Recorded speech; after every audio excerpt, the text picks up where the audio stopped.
Good morning, everyone. How's everybody doing this morning on Friday? I know it's early. It's a little chilly outside, and it's Friday. And happy Valentine's Day to everybody, because I know y'all are here, and it's Valentine's Day and whatnot. So we appreciate you coming out. Is everybody enjoying the conference and having a good time? Good. Glad to know that. We're here today to actually just have a chit-chat with you guys. Very informal. We're going to keep it that way. Nothing real fancy. But we have a lovely panel of people up here today that we're going to have a discussion about the strategies and effects of leadership without authority. These young ladies here have been in the industry for quite some time, so they've been around. We're going to go through some questions and whatnot, but again, keep it very informal. We will ask you guys if you have any questions, and then after the after the panel discussion is over, you guys can meet with any of us or what have you to actually ask additional questions and what have you. And without further ado, I'm going to introduce our panelists. We have Marshall Conyer, who is with Northern Grumman. She's a chief of staff. She's been doing this for a while. We've done this together, and she actually goes by Marsh. We also have Corey Grayson, who is with the USAID. Well, that's okay, because look, she's going to be fine throughout all of this, like the rest of us. She is going to be perfectly fine.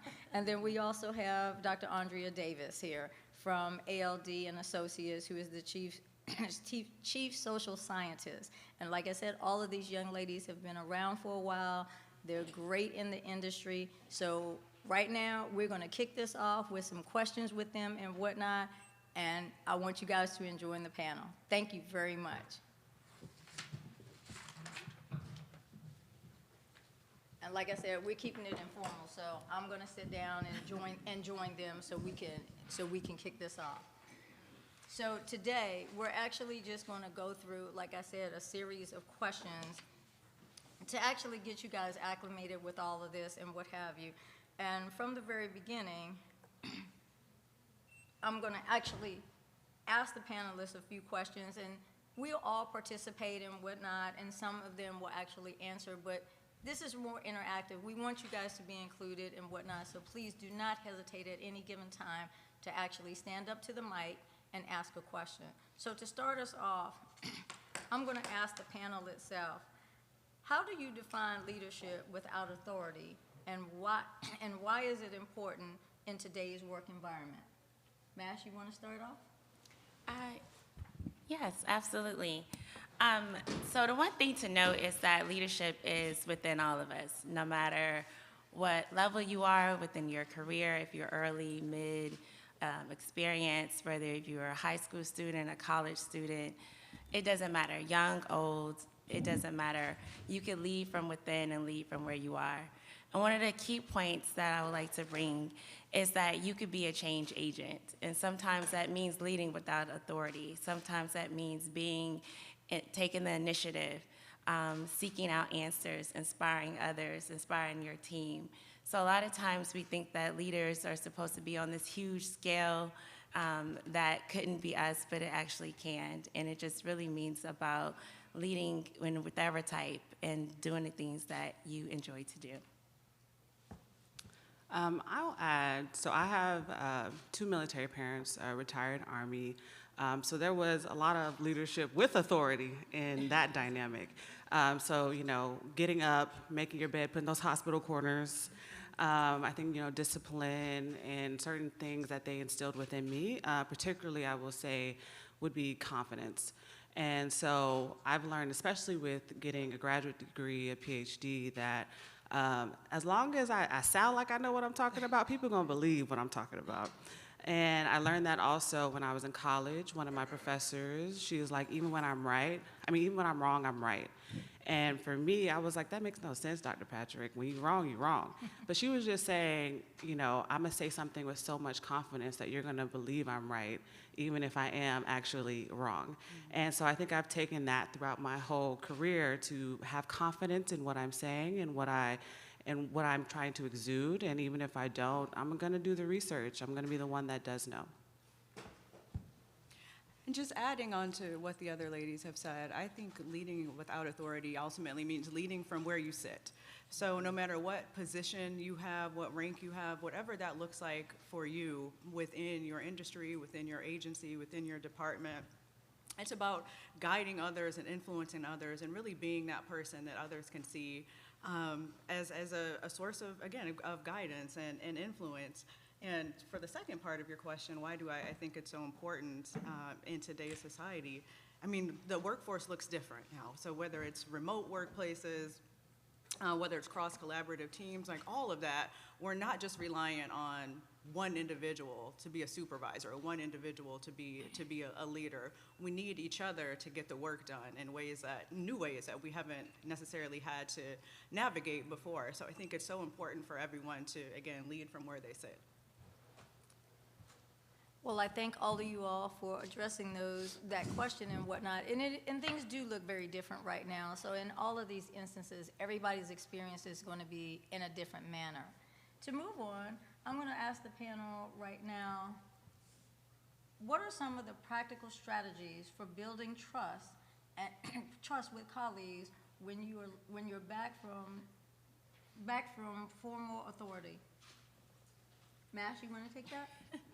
Yeah, sure.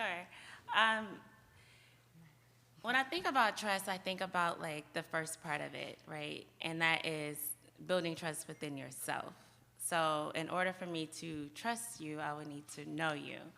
I remember a colleague of mine was questioning, like, why, isn't anyone listening to me and, being able to lead this particular project?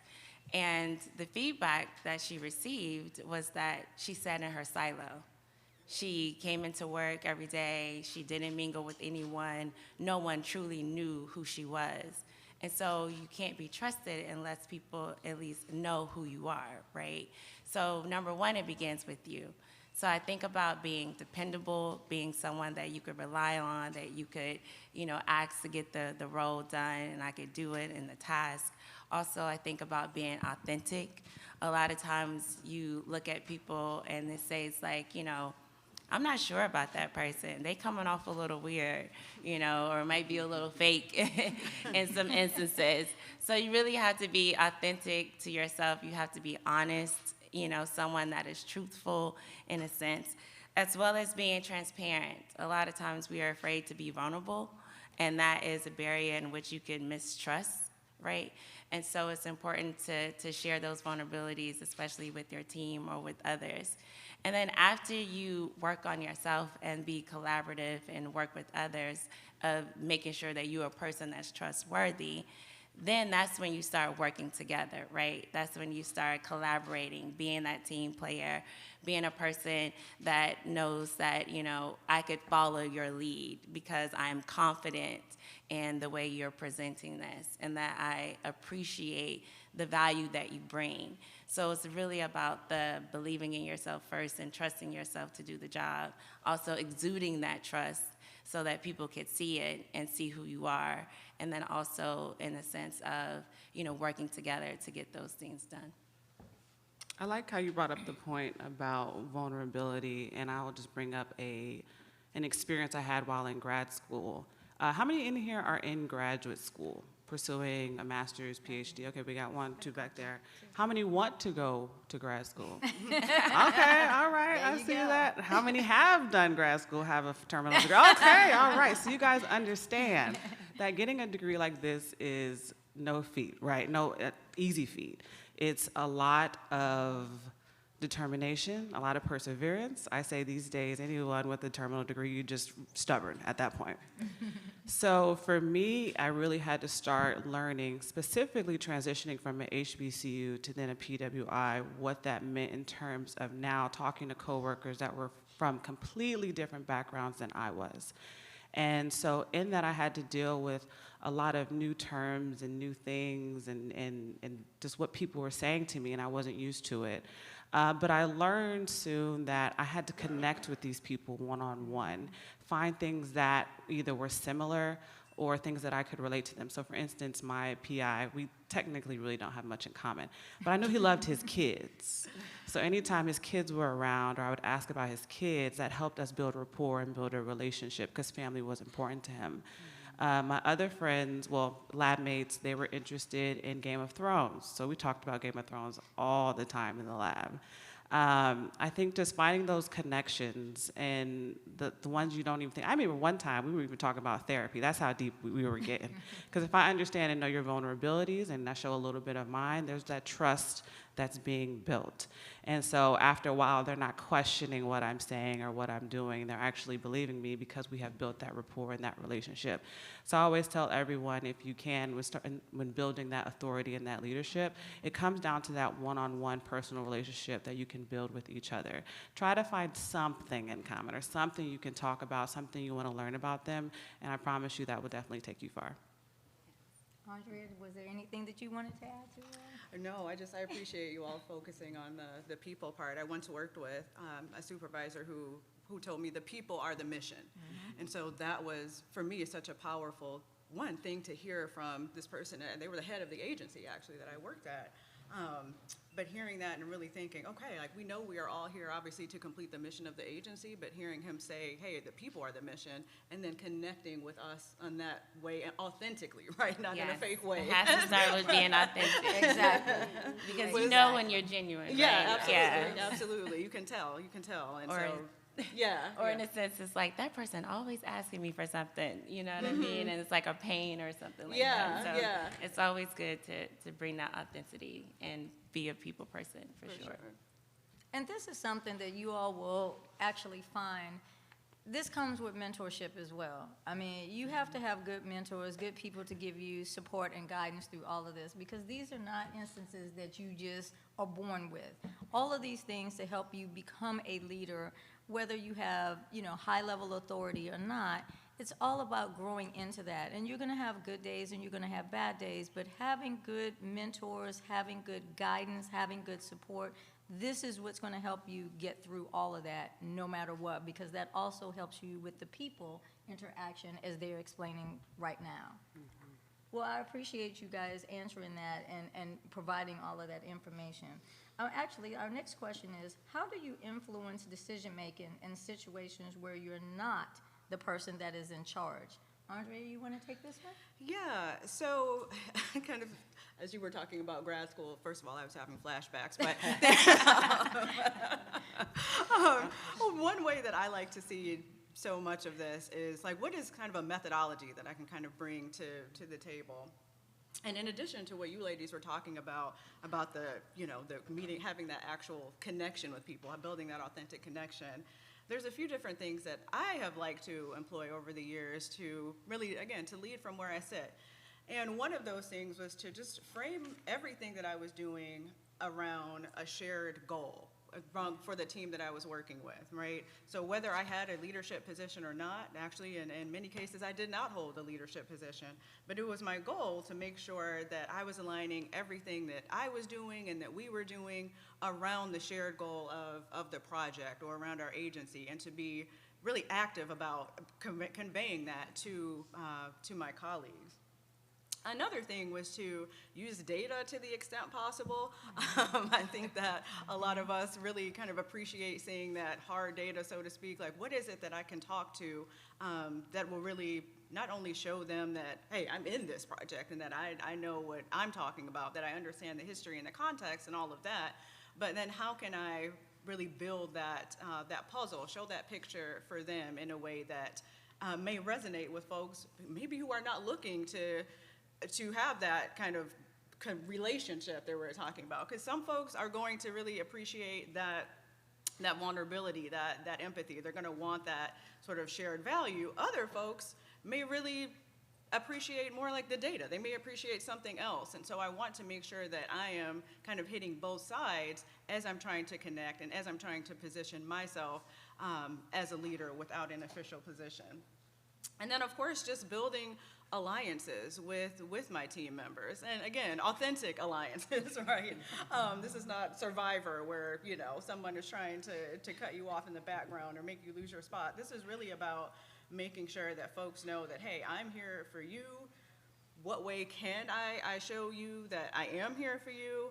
And then what way can we help each other? Because when people believe that you're genuine, when people believe that, hey, I can actually come to you without worrying about you stabbing me in the back, or, you know, worry about you questioning my intellect or my competence because I have a question or something like that, that really helps, again, for them to position you as a leader in their mind.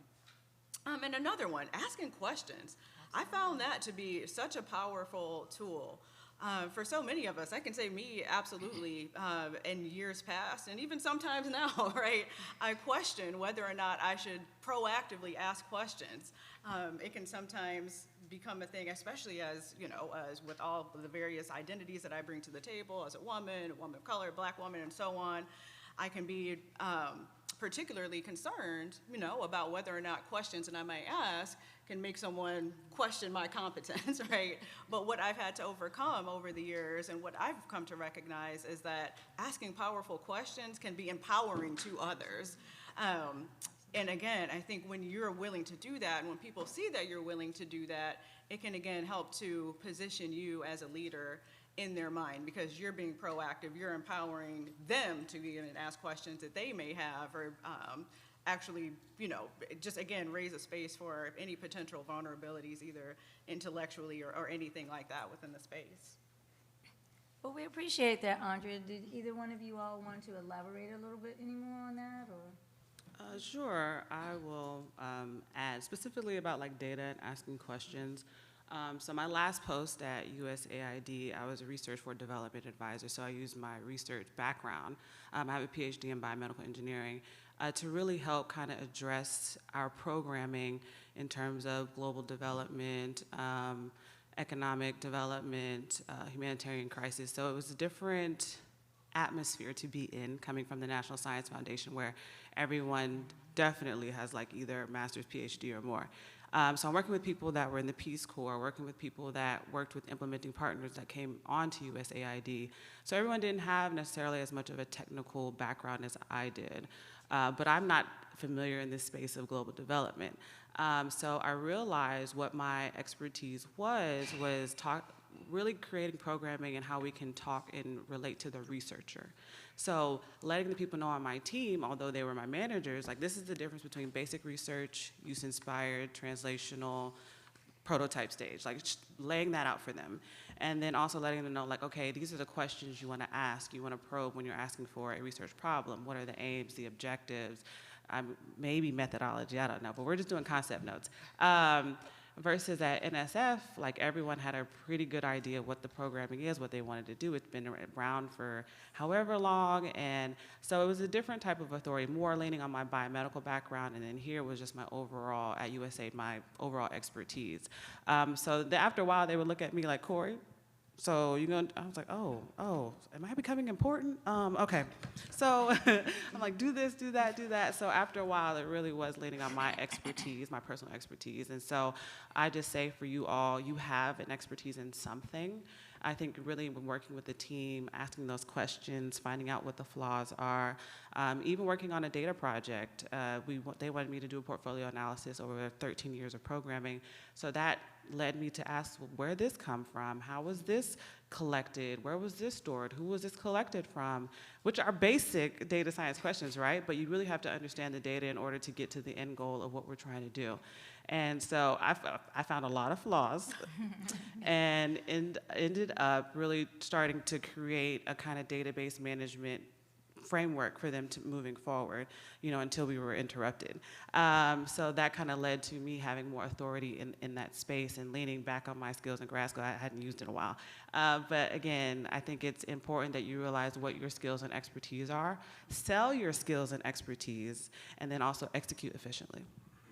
And then the last thing I would add is to pull on a thread of the benefit, right? So like when you're working with a team, a lot of times it's like, well, what's in it for me? Like I understand the mission, I understand the things that we were trying to accomplish, but how is this going to affect me?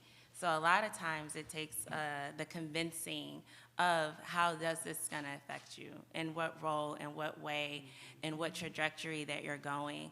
Like and also showing people how valuable that they are when you're leading, right? So as it relates to your data input, like I need your data because we have this mission that we need to complete. So that means I need to let you know how valuable your work is and how I appreciate your work to then forego to the mission that we're all trying to exceed and to accomplish. So it's really about that mutual benefit as well that goes into that. Look at you connecting the dots. Oh, that connected. And that's true, because, I mean, I have a very diverse team in a multitude of ways. And just like you said, each team has different expertises. So whether it's data, whether it's logistics, whether it's something else, and you're absolutely right, because everybody has to come together, because not just one part runs the mission. Yes. So one of the things that I've had to do is collectively get everybody across the entire project to understand the value of everybody's participation in the effort itself. Good answers, ladies. I appreciate that. So, Mash, I'm going to direct this one to you right here. How can you motivate others to act when they are not the ones that report to you? Again, it's with the value that I would say is a lot of that does come with, building that person's confidence up, letting them know that you're there to support and that you're there for them. And then also what I learned is also telling people it's okay to fail. It's okay that you might not know all the answers. And I say that because I just recently hired a new employee, and I like to empower my employees. So if anybody that knows my management skills, they know that I'm not a micromanager. I would give you a task. I would give you the resources. In some instances, I might even write the email for you to get you started. But I want you to have that authority to take over as a leader of that project. And a lot of that is, in a sense, blind trust, right? Because I just hired you, I'm not sure of your skills or resources, if you could complete this task, but I'm going to trust you to get it done. So it's also that initial trusting of the person, even what you don't know, and then allow them to excel. And then if they don't excel and if they do fail, let them know that it's okay, and that we would then address those problems, right? Address those mishaps, address where we went wrong in this situation, so that you could be better for the next time. But it's really about motivating from within. Like, I want my team to feel like they're empowered to lead, that they can, come to me with questions or even take charge, right? So, I'll say everybody has a seat at the table. So you can lead from where you are. I know that's one of our mantras at Northrop Grumman, is really leading where you are, but it's very important to have that seat at the table, and I employ my employees and my team to have the confidence to lead from where they are. Thanks, Mash. I appreciate that. Would either one of you all like to elaborate any more on that? Sure. I'll speak on my postdoc experience. That was one of the first times after grad school where I actually was given the responsibility to lead a lab. Was under great leadership, but I think she took a sabbatical. She was also had her own startup company, and she was also like the dean of something in grad school.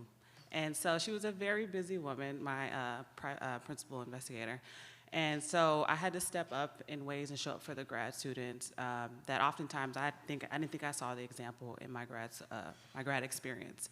And so with that, mind you, when you go into a postdoc, it would behoove you to go into an area that you are not necessarily the expert in. I did biomedical engineering and then went into chemical engineering. Went from, I would say, drugs that were more biocompatible to the body to things that were polymer-based. And so that was new to me. And so I told the grad students, I was like, that's not my work. I'm here to really learn from you all and understand how to scale up and make these these particles and all this kind of stuff. But I leaned into my own expertise. So when it came down to animal experiments, if you guys, anybody done animal experiments with mice or anything like that? No? Okay, great, just me.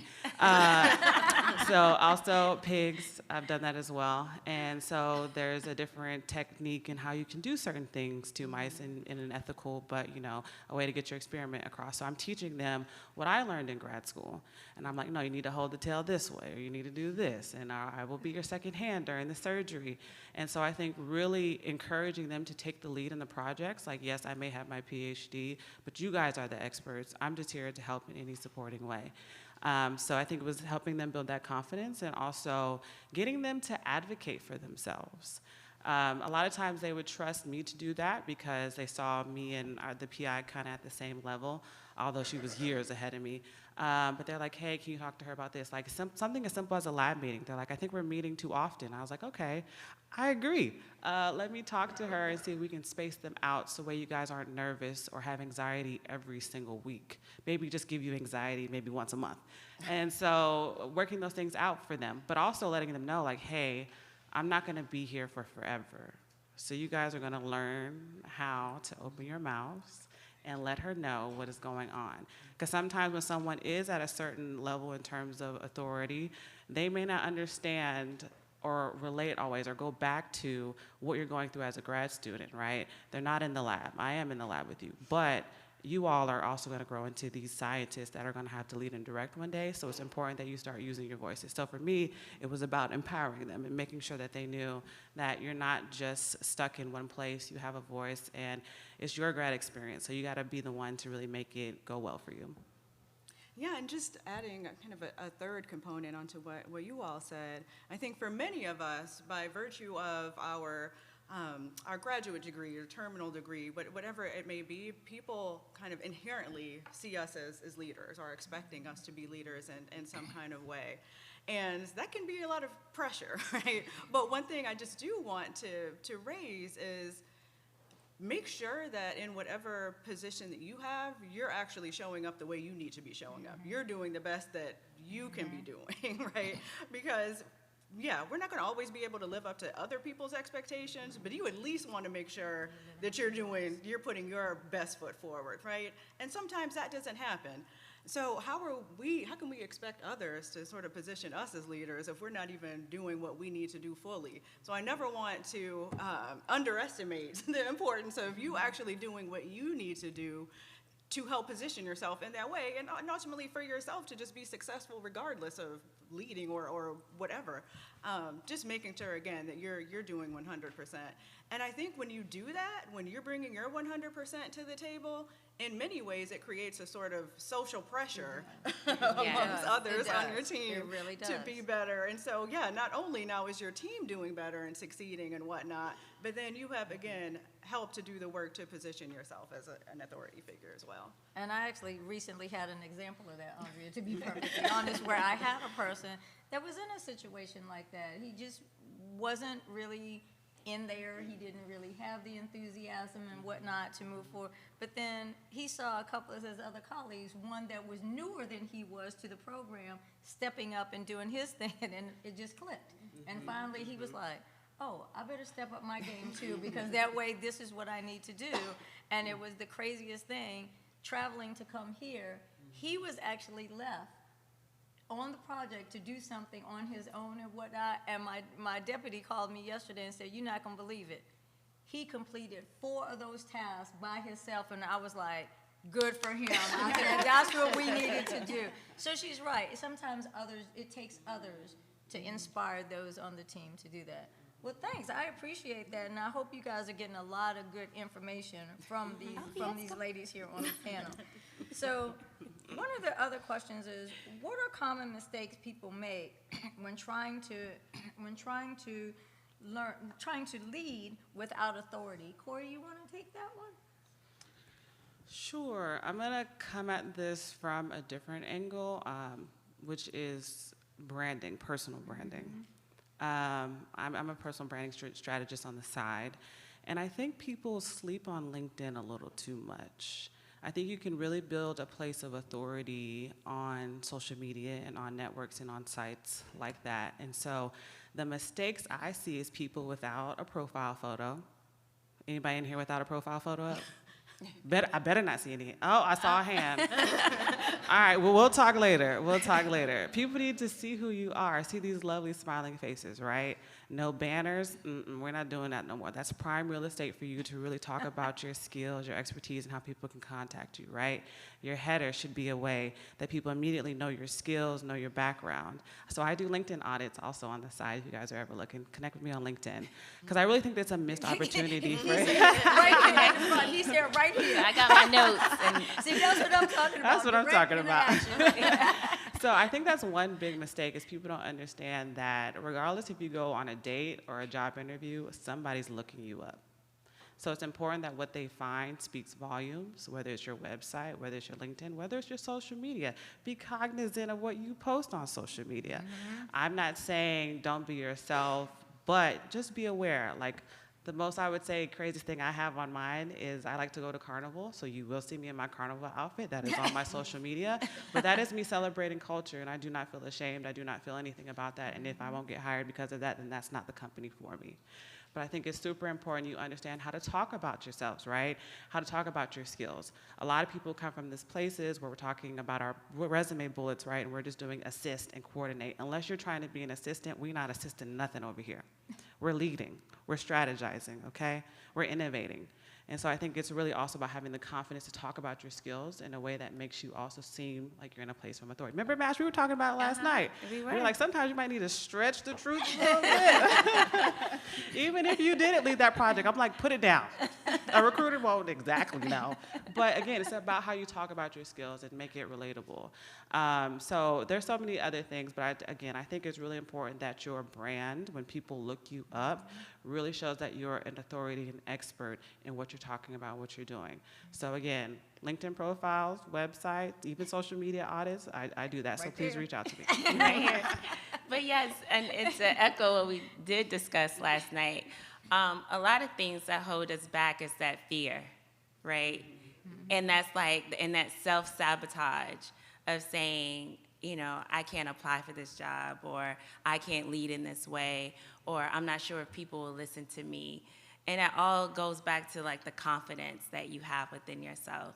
And we talked about the resume pieces because a lot of times you feel like you have to have everything checked in that requisition before you apply for that job, right? And then that makes you fearful from doing so. And the actuality is you do not have to have everything listed in that requisition. But if you have 80% or a good 75%, and then you carry yourself in a way that exudes that confidence, that you carry yourself in a way that you could talk about your skills and your resources and the things that you could bring to the table, you can get that job, right? You can do whatever you put your mind to. And a lot of times what holds us back is us, because we feel like we're inadequate in some moments, or we feel like we can't say something. I know I was at a summit not too long ago, actually it was a few days ago, and they talked about how a person was removed from a staff meeting because she kept coming all day to a staff meeting and never said anything, right? So just imagine you're in a room like this, you know, with your leadership team, and you're just sitting there.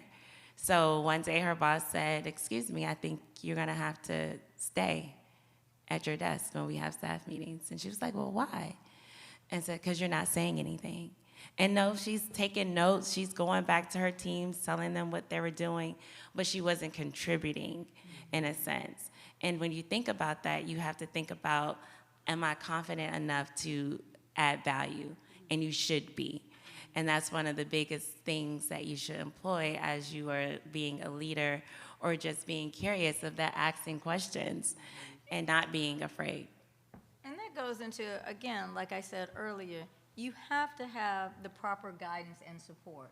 Because when you don't have that, and I tell this to my team all the time, and folks outside of the team, if you don't have the guidance and support that you need to move forward and to actually put these types of tools and resources into play, that's where the fear comes in. Because that way, if you just sit at the meeting, like you say, you're not saying anything, but if nobody has instilled in you, number one, you have a purpose, you are there for a reason, that in itself intimidates people.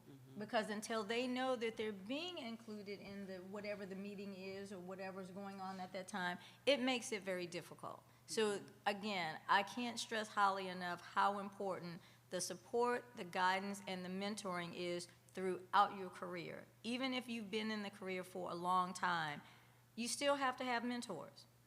You still do, because that's what's going to get you further along, because that's somebody that you can talk to, you can ask the questions of and whatnot. And if you're not comfortable in a large environment doing it, do it with your mentor, do it with your friends, do it with your colleagues, to just kind of break that shell so that you are more confident, as you said, Mash, to go out there and ask the questions. And I just want to elevate the importance of advocating for yourself, because in a situation like that, you know, I think how powerful would it have been if that staff member had maybe had a conversation with the supervisor ahead of time and said, you know, hey, this is the way I learn. I'm sort of quiet in meetings. I sort of internalize. I need to take some time to go back and think about things, and then I will follow up in that way. How would that dynamic have changed if them and the supervisor or that person had had a different conversation around, you know, why they weren't being vocal in meetings? And again, I think that's that self-advocacy that is so important. But like you said, building those relationships, you have to feel empowered many times to advocate for yourself, because so many of us won't do it on our own, right? It's scary to do that. But remember the importance of doing that, because people can misread things. People can take things the wrong way. That person could have been seen as someone who was, you know, they were just not connected with the meeting. They weren't paying attention, and that could have absolutely not been true.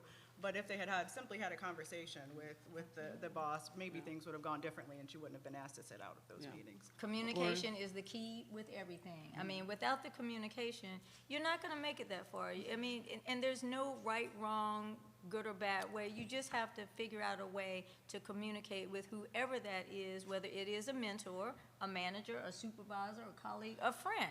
It could be a relative, but communication is the key to everything. That is the whole thing. I think also I just wanted to add about also having a little bit of your boundaries and understanding what those are. So for me, I'm the opposite. I don't want to take notes. I want to be the last person. I don't take notes. My last job, they're like, oh yeah, we take notes every meeting. I said, every meeting? For everybody? Exactly. What? Because you might not be able to read what I wrote. Right. Yeah. I was like, my note taking is different from her note taking. It's going to be different from your note taking. Are you sure you want me to take notes? And even then, people ask, where you want to take notes? Unless they specifically ask me, I'm not taking notes. In fact, I remember one time being at NSF, and there was a group of us, and someone had to be the note taker, and it was maybe like 3 women and 2 men. And I remember one of the program officers, she was like, well, women are usually relegated to the task to take notes, so I think one of you guys should volunteer. Nope. I ran with that, okay? So I am never going to volunteer to take notes. Not say I'm above it, but don't ask me to do a task unless you want me to do it. But if you want something done a particular way, you need to do it yourself. And I agree with that. That's one thing. I am not a note taker, because being an engineer, see, all of these ladies are in different fields. We're all in different fields, and as a technical engineer, take notes? No, we don't even read instructions in my world and whatnot. We have to build things and do things. We do it the way we see fit as engineers. So no note taking, no reading instructions or anything of that kind at all. So I'm with you, Corey. I'm with you. Not saying you shouldn't take notes. It's good to take No, notes. right. I'm and a that's little what bit of the I'm opposite. Now, Not saying. Now, on the side, if it's something that I need to know or reference, go back and reference and whatnot, absolutely. You do what works for you to get the job done and be able to reference things. But to take notes for the group or for the meeting, that's a no. Don't even think about asking me to do that, because that's not going to happen. I'm with you, Corey, 100%. Did you have a question, ma'am? Yes, I do. Good morning. Good morning. Thank you all for all of the input you've been sharing. Been gleaning a lot from everything that you've been sharing, so thank you so much. My question is, as you're talking about influence, how would you differentiate walking authentically and mastering influence when you're with your peers versus when you're trying to manage up? What would you say would be some of those differences that need to be highlighted so folks can know that there may be a space where there are some nuances and some distinctions in influencing with your peers versus managing up? Believe it or not, that was one of the next questions that I was getting ready to ask, and I was going to ask Andrea to address it, so your timing is impeccable right there. Did you get the question? Well, it sort of addresses your question, but I'm gonna, yeah. Thank you for that question, first of all. So I can't overstate the importance of not overstepping boundaries in this process, right? I think that is an easy way to really create discord and disharmony, period, on any kind of team. So you don't want to try to control or dictate anyone else's decisions when you haven't earned that trust, when you haven't gotten buy-in from them at all. And that, I think, is particularly important when you actually don't have a position of leadership. But earning that mutual respect, and again, not neglecting the importance of building the relationship authentically. So not just showing up at my desk or sending me an email, to ask me how I'm doing when you need something, but doing that just generally, that being part of the culture on our team, asking me how I'm doing. Like we talked about, just talking about things that are important, whether therapy, whatever it may be, right? To that person. Absolutely. I think that comes off as more genuine and not transactional, right? It's really about that kind of transformational experience on your team versus a transactional experience. And I also think it's important not to, whether it relates to either managing up or down, I think don't overly rely on your expertise. As you were saying, we need to know what we know, but we also need to know what we don't know. And so coming at things from a humility perspective, like being intellectually humble and letting other folks know, like, hey, I want to listen to you. I want you to take the lead on this. Asking folks above you for their insight, even if you don't necessarily really need it, right? Sometimes people just feel connected by you coming to ask them a question. I think that can be really, really important. But again, don't overstep, and then don't ignore actual power dynamics that are in play. I think it's important, even for something, to do something as simple as calling someone by a title till they ask you to invite you to do otherwise, right? That is a power dynamic that could be particularly important in certain settings. Making sure that you are acknowledging hierarchies. And that doesn't mean that you're never gonna have to have, like, let's say a skip level meeting, right? That you might have to go over your supervisor to the next level supervisor to have a conversation about something. But when possible, I think it's a good thing to kind of follow that chain.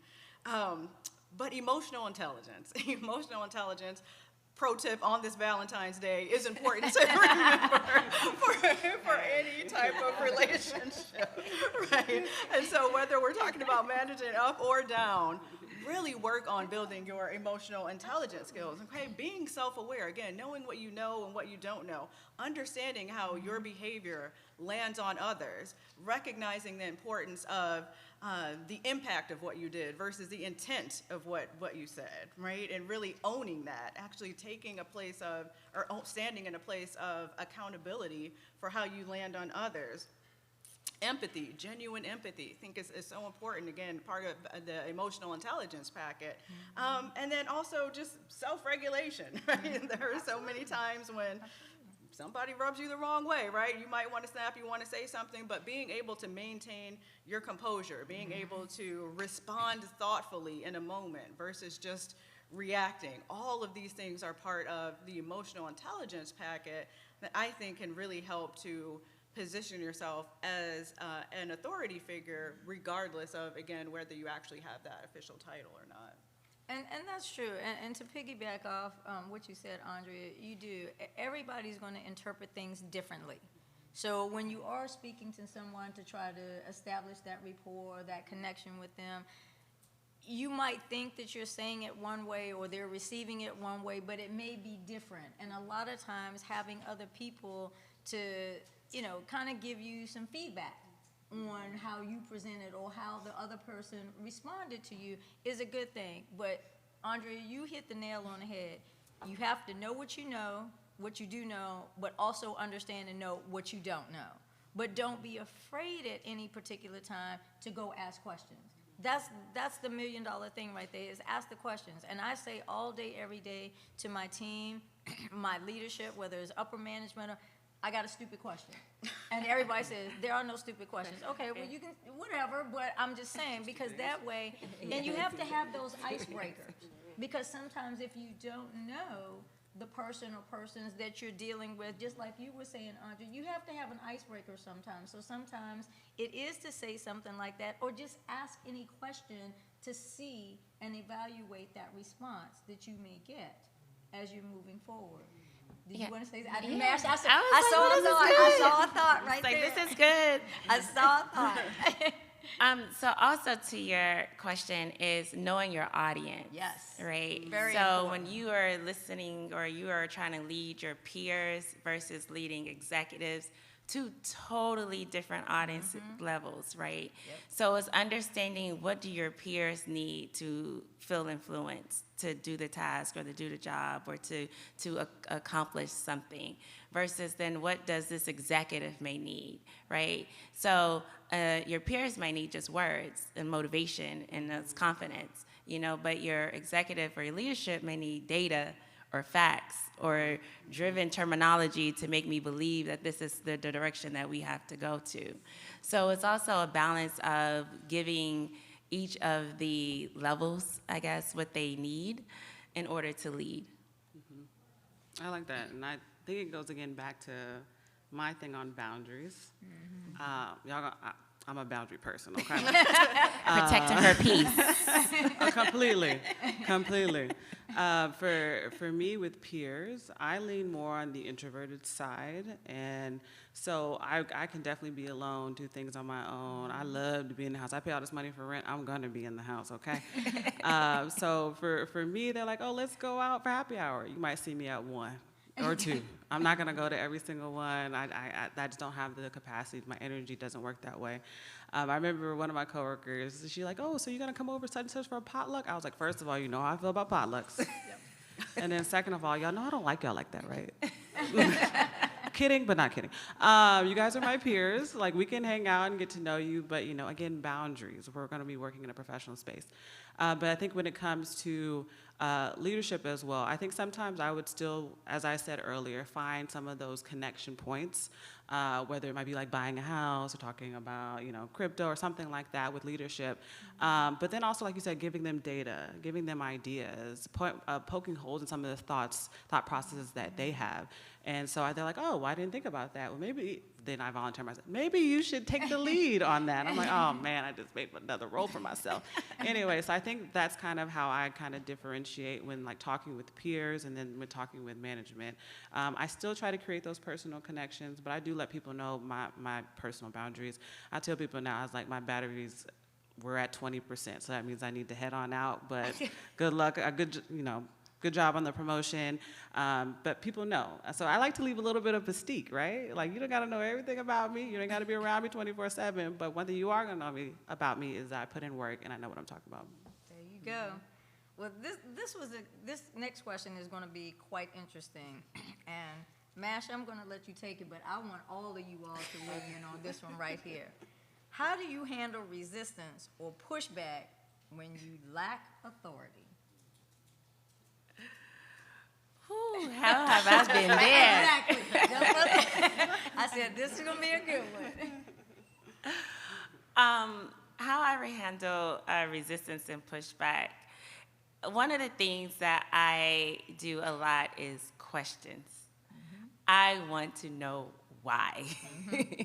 So I will ask why 1,000,000 times until I get that answer and try to figure out, well, what is the reason? Why didn't you like this? Or why didn't this go up the chain of command? Or why didn't this, project or my budget that I requested get approved in some instances? And asking the questions of why really lets you understand, the reasoning behind everything. Because sometimes you don't know what you don't know, right? And so getting that feedback And I would say, give me the critical feedback. Give me the feedback that, you know, not the soft massage, like, oh, we just wasn't interested. No, let me know why you weren't interested. What were the reasons behind it? Because that would then empower me to make better decisions going forward. So if it's a budget request that I got denied about, then I would like to know, well, what happened, right? You know, there could be budget cuts. We go through market-based affordability type actions all the time. And they might not tell everyone what's happening because it could be on a need-to-know basis, you know what I mean? But to understand that feedback and to understand the reason behind the pushback is definitely important. And then also it helps you shape, you know, it might not be a budget concern. It could be a project, you know, it needs to be more thoroughly vetted. You know, you might need extra assistance. You might need more data points. You might need better data sets or whatever the case may be. And that feedback will help you construct a better product at the end. And the thing is you have to accept it. You know, a lot of times when you push things forward and it's like, you know, this is your baby. You've been working on this project forever. You know, this is your, you know, I started this, you know what I mean? And you telling me no? It's almost like your kid, right? Like, Right, what you mean exactly. I can't go with my friends on Saturday? And I have to stay here and help, you know? But it's really about, you know, accepting that feedback and not taking it personal, but using that to propel you forward to get, you know, what you want down the line. You made a very good point, too. You can't take any of this personal, especially in these environments in the workplace. You can't. You might perceive it that way depending upon the delivery, because I think that's a lot of it a lot of times. It's how things are delivered to people. So you might perceive it as being personal, but you can't. You can't let any of this stuff affect you in a personal way. So that was right on point right there. Yeah, and you got to see it from their point of view, too. Absolutely. Right? Because a lot of times when you are really pushing an item and you really want something to go forward, you know, you're only looking at it through your lens. Correct.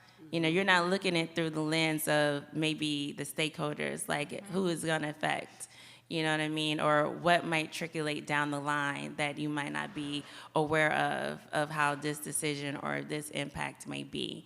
So always remember that, you know, the feedback is going to be crucial, not taking it personal to your extent, and then also learning how to propel forward from it. Absolutely. Yeah, and I'd also add the why for me is so important. Yes, So when like you were why? saying, I was like, yes, why? So for me, I need to know, like, what is the source of this resistance, right? And so if I'm not taking it personally, then where is this coming from? Is it coming from maybe miscommunication? Is it coming from competing priorities? Is it coming from fear of change? Or, you know, maybe they just don't like me. I don't know. It could be that too. But I really want to understand why. And frequently it is something like that, like a miscommunication, competing priorities, something that is not just about you as an individual. So from there, like you were saying, I want to try to find then common ground. I want to try to find a way for us to connect, and so that I can be then persistent but not pushy about Right. making sure that we're staying focused on a solution, right? How can we get back to where we need to get to for the particular issue without me coming across as, you know, a know-it-all, or again, without just being pushy, but making sure that I am maintaining my boundaries, standing my ground, but in a way that is actually productive. Now, Corey, how do you see that with the boundaries? You know how I feel about boundaries. So for me, this actually brings up a time in grad school. Again, I was there for 6 years, so it was a decent part of my life and a lot of experiences for me to learn from. One in particular, so I dealt a lot with cell culture. So we would grow cells, specifically cancer cells, to perform experiments on. And so you need these big incubators in order to do that. And so it's a pretty expensive piece of equipment. And one thing you have to do with cells is you have to have water in there to kind of create this humidified environment for them to grow. And so I remember we had this conversation about what type of water needs to go into the pan. And I remember having it with two of the younger colleagues at the time. And they're like, oh, you got to put deionized water in there. And deionized water is just water that's the ions are taken out or reduced. And I was like, no, that's not right. You have to put in tap water. I've been doing this a little bit longer than y'all. I didn't say that, but in my mind, I'm thinking it. I've been doing this for a long time. That's not the type of water. They're like, no, that's the type of water you put in there. And I'm like, I'm pretty sure, if I recollect that it's supposed to be tap water. So like, well, we're just gonna go ask this guy, which was an older grad student in the lab, and he was like, I don't know, maybe deionized. And I was like, look, everybody, I know what I'm talking about, and I promise you it's tap water. So I said, you know what, I'm just gonna call the manufacturer. So I called the manufacturer, and I put him on speaker. I said, what kind of water do we put in the pan at the bottom? He was like, oh, you put tap water. Evidence, facts. So no one could refute any more of what I was talking about. I knew what I was talking about. I wasn't necessarily the authority, because clearly they went to someone who they thought was the authority on it, but clearly I was. Exactly, and they did not. So over time, I became the cell culture expert, and I trained everyone in the lab on how to do it properly, from beginning to end undergrads. And so I think that shows you kind of when you don't necessarily have the authority, if you know what you're talking about and you have the skills, then people will follow. Even in my postdoc, I had to rearrange the whole lab. I said, ain't no way this is the process right here. And I'm like, we're gonna have to separate this, we're gonna have to go in this room, we're gonna have to separate incubators, because there's a whole thing about using human samples with cells that we buy from a company. You cannot cross-contaminate, because then a whole level of different issues pop up. And so I became very, basically an expert in how we deal with cell culture, just because, A, if y'all mess up my cell culture, we got a problem. You contaminate my cells, we got a problem. But also, this is just something for everyone to learn and be cognizant, especially if this is how we operate and run our lab. And actually, to piggyback off of what Corey was just saying, and I think sometimes it also depends on the industry that you're in. Because for me, being an engineer and doing a variety of technical things from big to small, it's a little different, because in a situation just like you're describing right now, one of the guys comes to me and says, oh no, we're not supposed to do this, or don't plug this in this port, or don't do Are you sure? Because as an engineer, I do want to know why, how, what, why, when. I mean, that's just how engineers typically think. So a lot of times when they do, just like you said, Corey, I said, okay, as long as I know they're not getting ready to take down the infrastructure, or nobody's gonna be able to work or get their email or whatever for the rest of the day. I'm like, okay, is that what you're thinking? Can you tell me why, or what are we working? Sometimes I get an answer, and then I'll look at one of the other senior engineers, and we'll look at each other and give a nod and say, let them go ahead and do it and see what happens. Because sometimes in different industries, you have to learn from those mistakes in order. So again, I agree with you 100%. You have to find that balance in your industry or whatever your profession is to determine how that works the best to teach those types of lessons. So that was definitely on point, 100%. And if I can just add one more point, also make sure that you're open to pushback Yes, and to resistance, because that's part of your Absolutely. own growth as a person, as a colleague, and as a leader.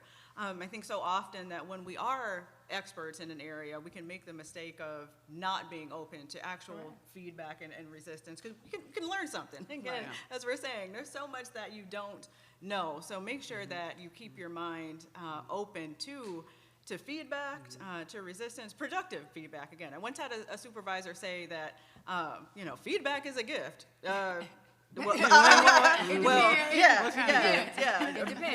Disrespect is not a gift, though. So the way you're giving is feedback. So which one is it? Absolutely. Absolutely. And I just wanted to add, I think sometimes when we think of pushback, we think from our peers and from people above, but I also want to be cognizant of people who, like, in undergrad, when I'm a grad student, I received pushback that way as well.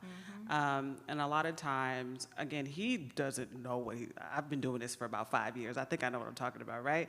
But you're someone new wanting to learn. Right. But sometimes people come in as if they know everything and they know it all. Yes. Yeah. And so a lot of times he would mess up, and I'd have to look at him. I'm like, take me through your thought process and how you did what you did and why you did it. And I would talk to him the same way I'm talking to you guys now. And I remember his voice would just elevate and elevate and elevate, and he would get defensive. And I'm just asking him to explain his thought process. And so a lot of times I would have to stop him mid-sentence and say, I need you to change your tone. I need you to lower it. so we can have a productive conversation. Now, it didn't always come out like that, but sometimes, and sometimes he would do it in front of people. And one time I had to be like, I really, change your tone. If you want to have a productive conversation, please change your tone. Take the bass out your voice. Exactly. Exactly. And this, again, was somebody who's working under me that was messing up on stuff and was getting defensive about it. Right. So I think it's important you also navigate those waters and understand you have to stay cool, calm, and collected. You have to understand, yeah, it's not personal.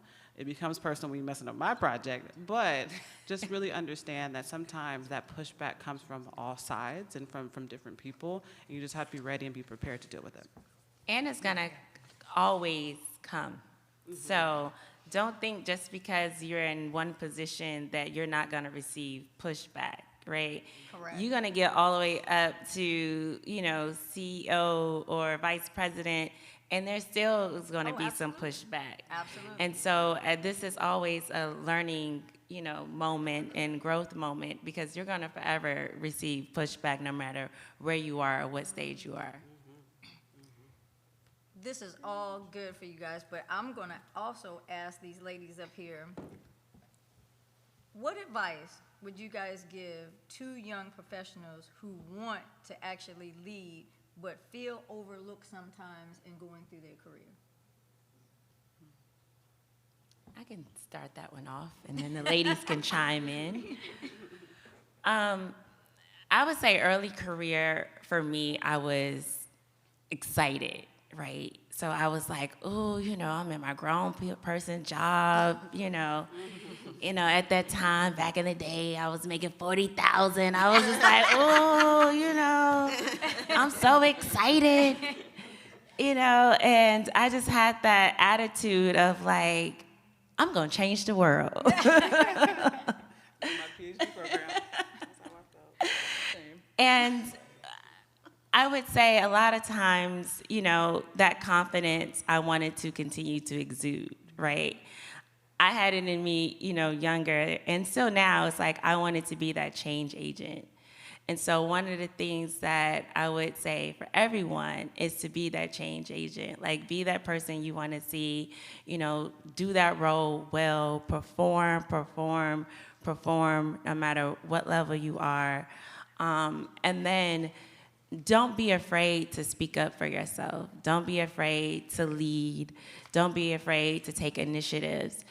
I like taking on the projects nobody wanted to take on, you know what I mean? Because they didn't find it desirable, or I wanted to take on projects that I liked. And I wanted to share that type of leadership with my colleagues and with my peers and with my friends, in a sense that it was beneficial for us all. So, you know, younger self, I would say that I was very excited. I will say that at moments, you know, that confidence did get suppressed because you felt like you were, you know, knocking battles down day by day. I remember having this advisor and manager at the time when I was working within contracts and pricing, and any type of change that I wanted to make, she resisted it. Like, because she's been doing it for over 30 years. She knows what she's doing. She knows how the customer liked it, all of those things, and was very resistant to me. And I used to get timid about it. And I was just like, well, I don't want to bring it up because she said this. And not only did she say this, you know, just to me, she said it publicly in a meeting. And so I had to kind of recharge and go back to that. Girl, you better be your change agent. You better exude that confidence. You know, she might listen, but did she talk to the customer about it? You know? And so in a sense that I did go around and I asked the customer, I said, well, what do you think about this? You know, can we implement this? Would that make things better?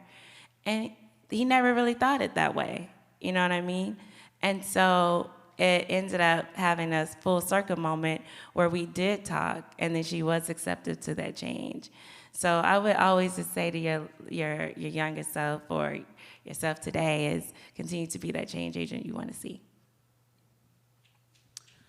I think, again, this goes back to grad school. I promise you I've done work outside of grad school. But I think it's one of the biggest self-discovery journeys you can go through. So I think that's why I have so many examples from that time period in my life. But I remember my PI, and I remember us having a conversation in my lab and being like, I know I am not one of his favorites. Like, I know. The way he talks about everyone else's research, or the way he, just goes on about different things they can do and how he can help. I was like, I don't feel like I necessarily always get that same type of interest or that same type of respect sometimes. And so for me, I felt overlooked in a lot of ways. And so I think it finally clicked, because like you, I came in thinking I was going to change, where I was going to cure cancer. I was going to be one of those people. But near the end, I'm like, I just want to get this over with. I just want to be called doctor and leave it alone. Like, I just want to be done. But I think it finally clicked. I was like, okay, I only have so many years left of funding and so many years left to do this. I need to buckle down. And so I established a routine. I would get up at 5, go to the gym, be in the office by 8, be there till 6, and then go in and finish doing whatever or compiling my notes from the end of that day. And I just did that for months on end, months straight. And then I started pumping out results. I started showing images, showing data, showing him my progress. I remember at one point he even told me, I was like, I think you should, this is what he said, focus just on this project. You don't need to do this other project. And I was like, okay, I hear you. And then I went on and did the other project. And I ended up showing him the results from that project. He was like, wow. I was like, he's like, these are beautiful images. He was like, yes, add this chapter to your dissertation. And so I think for me, it was focusing on the things that I wanted, the end goal, which was to get the PhD, not necessarily worry about his opinion of me, but really show him the results and show him the data and show him the things to get him excited about the work that I was doing. And so I think from there, I learned that really it's about my own mindset and also what I think of myself, and that I don't really necessarily need someone's approval to do great and be great and do great things. And so that's how I was able to kind of overcome that hump of feeling overlooked, by realizing, like, I got to look upon myself and just perform the way I need to perform. And then by the end, when we got, now he reposts my stuff all the time. You know what I'm saying? He talks about me all the time. I think I might be one of his favorites now. So again, it just changed. You just got to put your head down and really focus on yourself. Yeah, and it's really about your performance. That's one thing that you said, and that we preach a lot. It's like, how you perform shows up before you. So always remember that. So whatever task you're working on, do that task to the best of your ability. Be great at what that task is, and show that level of expertise and that knowledge that you have, because your work will enter the room before you actually enter the room. So then you're not overlooked when they say, oh, who produced this work product? Oh, that was John. That was, Michelle. That was Corey. That was Dr. Davis. And so they're like, oh, okay. This looks good. We need more of this, right? That ties into personal branding. Personal branding, And just, build your credibility, right? Just thinking about grad school examples and whatnot. I remember when I was getting ready to take my qualifying exams and whatnot, and the way our school did them, like, it was a 7-day process of awfulness. But typically people split the 7 days into, you did 4 days one semester, 3 days the next semester. I decided that I wanted to just do the 7 in a row. Like, I'm done. I'm over this, right? I want to be done. And there was so much speculation, not only from the other PhD students, but also even from faculty, about like, oh, who does she think she is? She came from this little small HBCU and is now at this Research One institution and thinking she can do something that nobody ever did. Well, guess what? I did it.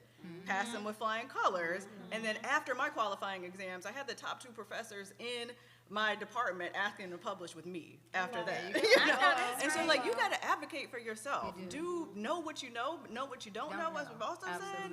But you have to be your own best advocate, because people will doubt you. And sometimes you just have to be 10 toes down in what you know about yourself. But again, do the work, right? As you all were both saying, right? Exactly. Build that reputation of having that expertise, and have a reputation of delivering results, right? Because it speaks for itself.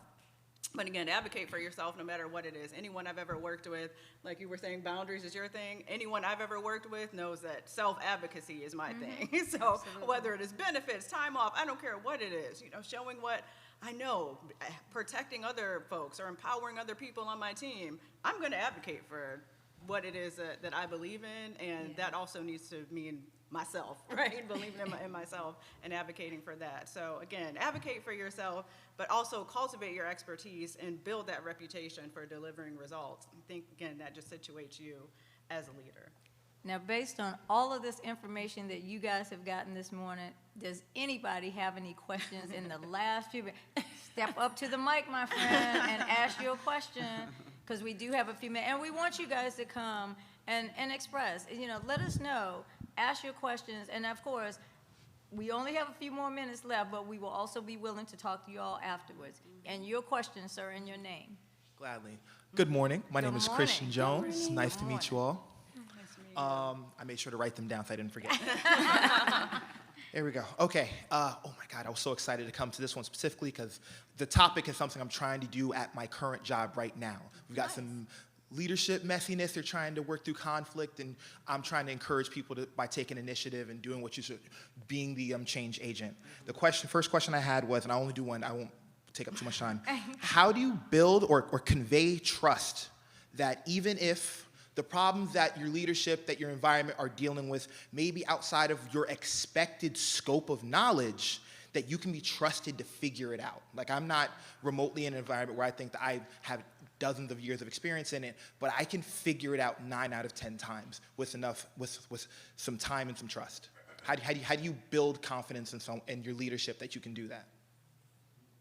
Or how would you recommend? Sorry. Honestly, the way you just said it, the confidence you just said it, I was about to say the same thing. I think you hit it right on the head. I think you did. If you came to me talking. talking like that about some project that I maybe not have been your expertise, but with the confidence that you just displayed, saying that I'm going to figure it out, all right, go figure it out. Come back to me, report back. I'm with you, Corey, 100%, because you exuded that just now, just like all of us have been saying. You have already gotten to that point, so your level of confidence is going to take you further along in that career. You just exhibited it just now. And I would add learn, right? So learn from that problem. So Absolutely. learn about the issue, learn more, ask questions to your colleagues or peers. Try to get more understanding about what is the issue, and then go off and learn about it. Learn how the ways that you can improve it. Learn about, the ins and outs of it, and then bring it back. Even if it's not someone that you report to or that your team that you're on, you can just set up a meeting. Set up a 30, set up an hour, and say, hey, I want to talk to you about this problem that you're facing. I think I have a solution, or I know I have a solution to it. Let's discuss it. And then people will be more open to say, you know what? Let me, take this call or take this meeting because this is a problem that I'm facing. And then showing up with the confidence and the knowledge that you have, you are well on your way, sir.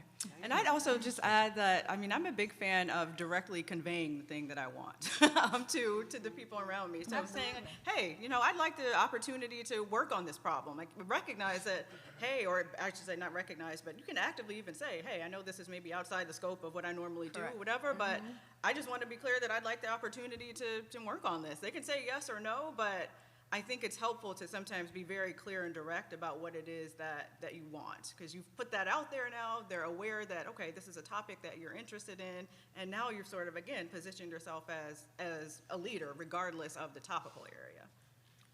Thank you. Thank you all. Thank you. Yes, sir. Good morning. Good morning. Name's Grant Gilliam. Primarily have a question. One of your earlier topics, going back to mentorship, Sure. kind of struck a chord with me personally. And not to put too much, I guess, all of us obviously have personal experiences and whatnot. One of the things I wanted to ask specifically is, in an area where obviously mentorship is something that I definitely would like to obtain and to have or be able to have a mentorship. I haven't really had the opportunity where there have been, I guess, a good amount of choices, so to speak, either because of my geographical location or just the type of company I guess I've been working with. And so because of that, and just for myself, I'm just white knuckle it, figure it out for myself, do the best I can do. Do you have any suggestions though for a person who is looking for mentorship? Obviously that's not something you know, you don't really go and somebody just plucks you like, I'm gonna be your mentor. You know, it's usually a process of both evaluating the person who you would like to get information from, but how, in an area where there may be a little bit more scarcity there, do you have any recommendations in that? Mentorship comes in a variety of different ways. And I think a lot of people look at it, okay, let me find a mentor at work, whether they're, you know, at your level, above your level, or what have you. A lot of companies will say, oh, get somebody that's at your level or just slightly above. But it just depends on your environment and the professional arena that you're in. A mentor could be your neighbor. It could be somebody, it doesn't necessarily have to be somebody that you work with. And I have had people come to me and express, just like you did, that they don't have that either within their organization or wherever they're geographically from. So therefore, it's a loaded question, and I'm looking at the gentleman in the back telling us that we only have 2 minutes. But what I would say is, let's have a conversation after the session is over, and I'd be more than happy to speak to you in more detail about that and give you whatever guidance or support I can to help you along the way. And if any of the other ladies want to chime in. I would just say, pull on the thread of LinkedIn, in which we mentioned earlier. That is a great resource. You can go through there, you can scroll through people, you can read about them, you can understand who they are, what positions they hold. It could be a position that you might want in the next 5 or 10 years, or just someone that you're interested in. And feel free to just reach out, you know, to send them an email, to send them a note to say, hey, you know, I was looking over your profile, you know, these certain things caught my eye, attach your resume or a profile. We have a brand strategist right here that can help you with that. And that is a one conduit to getting someone that's outside your circle that might not be in your company or within your purview.